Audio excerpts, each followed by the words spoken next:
हमारे सूरीनाम के प्यारे दोस्तों, आज एक बार फिर TBN के माध्यम से आप हर एक के नाम पे हम लोग कोशिश करेंगे दैनिक समाचार मतलब न्यूज़ रखने के लिए। और सबसे पहले आज सुख दिसंबर की 17 तारीख के लिए हर एक को अस्सलाम वालेकुम, नमस्कार, सभी को राम राम। और इंशाअल्लाह यही उम्मीद है कि आप लोग अच्छे से होइयो।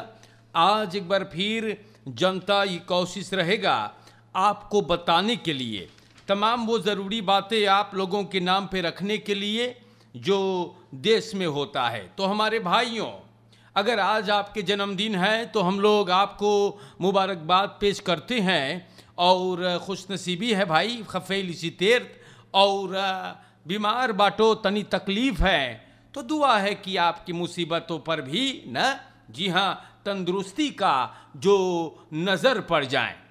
जी हाँ, तो हमारे भाइयों, कोई गुजर गए आपके फैमिली में तो आप लोगन को याद करल जात है और TBN आप लोग के कंदोलेर करेगा। दखबलत सूरीनाम से आज मैं शुरुआत करता हूँ और यहाँ पर लिखल है, प्रेसिडेंट सेन एक्सेलेंसी श्रीमान चंद्रिका प्रसाद संतोखी बोले हैं, regering laat zich niet afleiden en blijft op uitgezet pad। तो जनता, आप जानो है nationale assemblee में MOP meerjaren ontwikkelingsplan जो behandeld हो है 2022 से लेके 2026। donderdag के कल शाम को राष्ट्रपति प्रेसिडेंट चंद्रिका प्रसाद संतोखी बोली है, सरकार जाने हैं कि वो कौन सी करे है या सरकार अपना काम को अंजाम देगा और इधर उधर जो लोग अंड बंड बोलते हैं, प्रेसिडेंट चंद्रिका प्रसाद संतोखी इस बात को बयान करी है या सूरीनाम के जनता सरकार बोले हम लोग जानिल हम लोग कौन ची करीला। प्रेसिडेंट पुलिस है द regering weet wat ze doet। इधर उधर सोशल मीडिया पर भी कुछ गधे अंड बंड खबर छापल करते हैं, लेकिन प्यारे भाइयों, राष्ट्रपति फरमाइश है कि हम लोग जानिल हम लोग कौन सी करीला। प्यारे भाइयों, ये सब चीज आप लोग के नाम पर छोटे रूप में हम धर देली बाटी। बहुत बड़का लिखल है लेकिन उतना लंबा पढ़ावे तो हम बताइला दोन हो जाइबे यही में न। तो राष्ट्रपति समझावे है कि हम लोग सब कुछ करेंगे इस देश को फिर से चमकाने के लिए। या यहां पर बता देते हैं, journalist Pinas heeft zijn telefoon terug। Jason pins इनकर टेलीफोन इनको वापस दे दिया गया। सूरीनाम के जनता, मीडिया वाले donderdag के नेशनल असेंबली के सामने गए और पुलिस ब्यूरो भी सब गए, जहां पे पिनास अपन तार वापस पाइल है या सबन आवाज उठाइल हैगा या और सब बोली से कि ये जो बर्ताव किया गया है जर्नलिस्ट से, ये पर हम लोग के ऐसे न छोड़ब। सूरीनाम के जनता लोगन 2 महीना जर्नलिस्टन बोलिल है कि वो लोग फिर प्रेसिडेंट को बॉयकॉट करेगा, ये लोग के स्टैंड पे उठेगा। और सूरीनाम के जनता लोगन ई बात जोन फिर प्रेसिडेंट जो बर्ताव दिखाई है ई न ठीक है हमारे भाइयों या और ये पर चाहे कुछ करे के। अरे फिर प्रेसिडेंट है तो का भइल है तू जौन मंगे तोन करिए। तो देश के जनता ई बात भी आपको बतावल गइल बा, हम कल यहाँ भी आप लोग से बोल चुकली। विस प्रेसिडेंट ऐसा खतरा थोड़ो दिखावे है? और ये पहली बार नहीं है कि ये आदमी अपन औकात दिखाई सका। और फैल खैच माना एकर भी ऐसे तू कोई बहानदल ना करिए न। बाहर लोग के मनई हम लोग के हंसत हुई हैं कि ऐसे भला ऐसे विस प्रेसिडेंट बर्ताव करे है। हमारे सूरीनाम के जनता लोगन, हम दैनिक समाचार आप लोगन के नाम पे रखीला और यहां पर प्रेसिडेंट चंद्रिका प्रसाद संतोखी बोले कि वो आन खपास्त रेखल खीफिंग मांगे है वैदम बॉसब्रुख पर। तो सूरीनाम देश में ये सब चीज काहे जब मनई मर जाता हो है, ये बात हम कभी न समझ पाइली बाटी न, कि जब कुछ गड़बड़ जब तक प्रॉब्लम ना हो है बड़का वाला तो परिवर्तने आते नहीं भैया।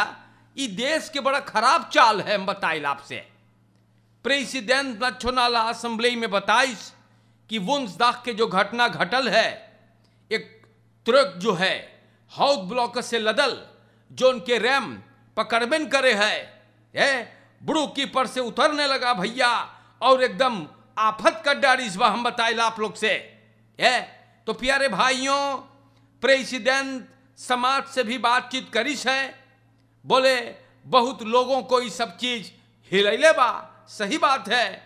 सरकार बोली से एक टीम मिनिस्टर्स के कायम किया जाएगा जो कॉन्क्रीट फोर्स से लेके आएंगे। अनखपास्त रेखल खीफिंग प्रेसिडेंट मांगे है। तो सूरीनाम के जनता, ये बात आप लोग के नाम पे मैंने रख दिया है। अरे मनई पहले चाहिए मरे के है, मनई पहले चाहिए मुसीबत में पड़े के, मनई लोग के पहले चाहिए मर जाए के, तब अपलो सिंह तू लोग लइहे। ये कौन बलई थे मान है? तो प्यारे भाइयों, अरे भैया बलई लाओ है। और हम ना बोली ला इससे है, लेकिन सुनने में आया कि ये ट्रक कर न रहा।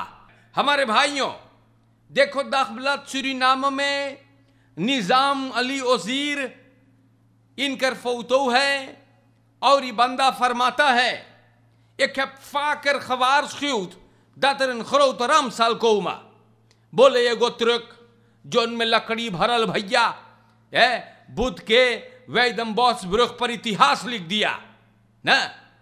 बहुत अफसोस की बात है, निजाम वजीर फरसे करेंगे बता रहा है फोर्स से तर ये आदमी है यूनिफॉर्म ट्रक हाउदर संस्वार मातरेलेन सूरीनाम। अखबार से बोले हैं न कि ये सब चीज हम कई बार सामने रख ली बाटी, ये भी बताइली रहली कि एक बहुत बड़का दुर्घटना हो सकता है, लेकिन किसी ने हमारे बात पर अमल नहीं किया। ओसीर बोले सिपाही युस्तित्सी के पास कई बार क्लाख भी हुआ है, मीडिया में भी बताइस कि स्वार तुर्क्स उ लोग के नमक है हबड़ा होवे के, जब वो सब मांगी नहीं dat geldt immer ook voor zware tankwagens en zwaar materieel. बोले खाली vastgestelde tijden पर politie के begeleiding के साथ पुल पे चलो, ब्रुख पे हबड़ा हो है। तो जनता बोले जब ये सब बड़का बड़का ट्रक स्वार मटेरियल चली तो ऑटो के नमक है बुड़कती पर रहे है, वरना भैया वो लोग के तस्खाद नहीं होता। देखो क्या हो गया। तो सूरीनाम के जनता, ओसीर साहब ये बात फरमाइश है न, और ओसीर अखबार में देखो सवाल करता है कि कौन क्योर करता है इत्रकुन के। ओसीर फ्राग zich af, luidt op af wie de keuring doet van deze trucks। तो सूरीनाम के जनता, निजाम वजीर साहब भी फरमाता है कि ख्याल करे के चाहिए कि फुर्तह क्योर रहा कि ना, अमदद बहुत ट्रक बहुत मोटर गाड़ी घूस चुकू खा खा के क्योर करते हैं। तो जनता बहुत अच्छा लगल है कि निजाम वजीर ये बात अखबार में लिख दिया है न। तो सूरीनाम के जनता, छोटे में ये बात को भी मैंने आप तक ला दिया हूं, ऐसे ऐसे हो रहा है न। और हमारे भाइयों, बहुत प्रॉब्लम है, हम आपसे बताए ले यार है। घूस खा खा के भैया मोटे हो गए हैं, गधागत, और ब्रुकी पर प्रॉब्लम खड़ी हो है। तो ये काम मचल इस देश में, खाली तमाशा हो है यही सब रसोई से आज ये देश तरक्की नहीं करता। जिधर देखो भैया तैयार हैं घूस खाने के लिए। तो ये सब चीज ना मोई है, तुरक ना क्योर है, तो बड़ी बवाल हम बताए। और केकर है अरे तुरकवा केकर है, किसी को अभी तक पता नहीं है कि ये तुरक आधा जीव के तुरक भैया केकर है। तो सूरीनाम के जनता लोगन justitie en politie roept hulpsamenleving in bij opsporing 2 verdachten। या तो 2 सिपाही इन दोनों को तलाश करता है भैया। जी हाँ, ये गांजा पुरी कारोबार है और ये लोग क्रिमिनल और खनिसासी से हैं। अनिल गुरबिन ये पैदा भइल एलफमार्थ परमारिबो में, अनूपवेख या जगदेवेख वानिका में। अनूपवेख 13 और जगदेवेख 13 क्वाटा में रहत रहा। गुरबिन के ऊपर इल्जाम है कि ये क्रिमिनल और खनिसासी से है ना। फैसल लियाकत मोहम्मद 3 अक्टूबर ये भी तलाश में है सिपाही के, और ये भी क्रिमिनल और खनिसासी से हैं।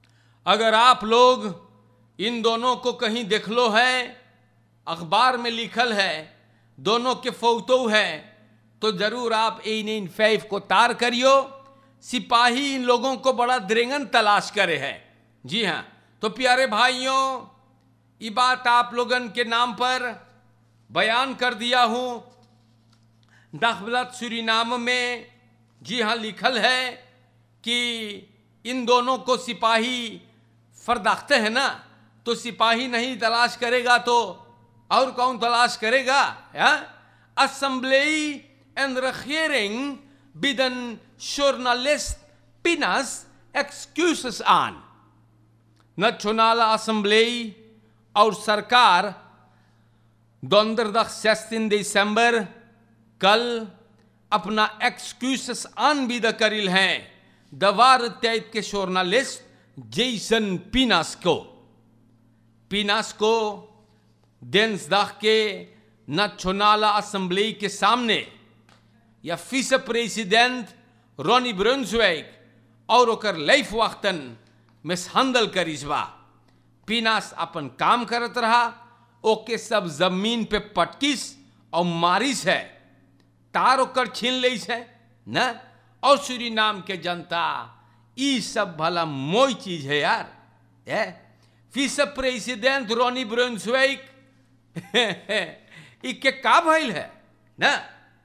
तो सूरीनाम के जनता ऐसन बर्ताव न करे के चाहिए जाने तो। और एनडीपी के फ्रैक्सी रबीन परमेश्वर बोले हैं कि अंदर सुख चाहिए होवे के न, और अंदर सुख जब होई तब विस प्रेसिडेंट के चाहिए घरे रहे के तो। लेकिन हमारे भाइयों, जांगो लोगन के घरे कौन पकड़ेगा न। तो सूरीनाम के जनता ये बात आप लोग के नाम पे या मैंने रख दिया है। विस प्रेसिडेंट रोनी ब्रुन्सवेग जोन खतराख दिखाई से वो बढ़िया खतराख ना है न। और बहुत लोग फेसबुक पर या कुछ गधे फेसबुक पर एकरे बारे में बड़ा बढ़िया बात करीन है न। देखिए विस प्रेसिडेंट रोनी ब्रुन्सवेग जोन बर्ताव करी से दैट इज नोइट खुद तनुमा सो खवनीतोम मेटलकार। और कौन सी वदमिया ऐसा खराब करे रहा कि ओके पटक के में संदल कर लो है वो का कर दे ऐसा। और विस प्रेसिडेंट अगर गलत नहीं होता तो सबन थोरो से जात एक्सक्यूसेस आनबिद करे पिनास से न। तो देश के जनता फोर बेल फिगुरन बहुत शर्म देवावे है इस देश के। हम उम्मीद करीला कि आप लोगन तनी से अपन फरस्तान खबरें करियो En ik hoop van harte dat u niet machtsdronken bent और अपने औकात में अगर आप लोग रहियो तब बहुत बढ़िया रही। न भूलियो, हर एक सरकार से मैं ये बात करता हूं, यही जनता है जो नाप के बैठावे है और यही अब्दोंदर करेगा। भूलिएगा कि ये बात न भूलिएगा कभी इस बात को। या एगो जर्नलिस्ट अपने घर से निकलकर वो बेचारा जाहे अपन ब्रेड कमाए, तू देश के अगवाकार बाटे, अगर तोरे खोपड़ी पे बोतरो ना है तो तू रोस्तख बर्ताव करिए। या मत बहुत तरफ ये कप है दखन रार स्प्रोंग का मखूद हमारे भाइयों जर्नलिस्ट भी बेचारा के घरे पलवार है, वो भी अपना घर चलाता है, किसी के आगे भीख नहीं मांगता। अच्छे से रहियो और आज के वास्ते इतना काफी हो ये बा। या बचा के आप लोगन ख्याल करियो और चोरन चपाटन से भी बच करके समझायल कि अगर अंदर नहीं मर बाटो तब फैल खेंग ले लो अथवा मैदाख एरखर। या और फरकेर में भी बहुत लखा 39 मनई लोगन ओतो में है रैत चढ़ावल सब दौकर देखेबेन करे है कि कोई चलावे या कोई हैये ना है स्टीर के पीछे। ब्रह्म फित्सर को आप लोग देखते नहीं हो, तार में मुंह पिटावल करो है, घुसा रहो है टेलीफोन में। या तो ये खतरा खा आप लोगन तनी फरमाई करे और फोकस करे अपने आप के फरकेर में। ब्रह्म फित्सर्स लोगन से भी ook aan de bromfietsers vraag ik om een beetje voorzichtiger te zijn in het verkeer. Ja, want सब कोई के चाहिए फुर्सत रहे के तब कामयाबी है। कोरोना से भी आप लोगन बच करके। और आज के लिए अस्सलाम वालेकुम, नमस्कार करते हैं सभी को और इंशाल्लाह फिर भेंट होगा। गौर करियो कि आने वाले दिनों में ट्रैफिक बहुत गड़बड़ी लाएगा, इस पर आप अमल करें। फुर्सत, शुक्रिया। दैनिक समाचार खत्म हुआ।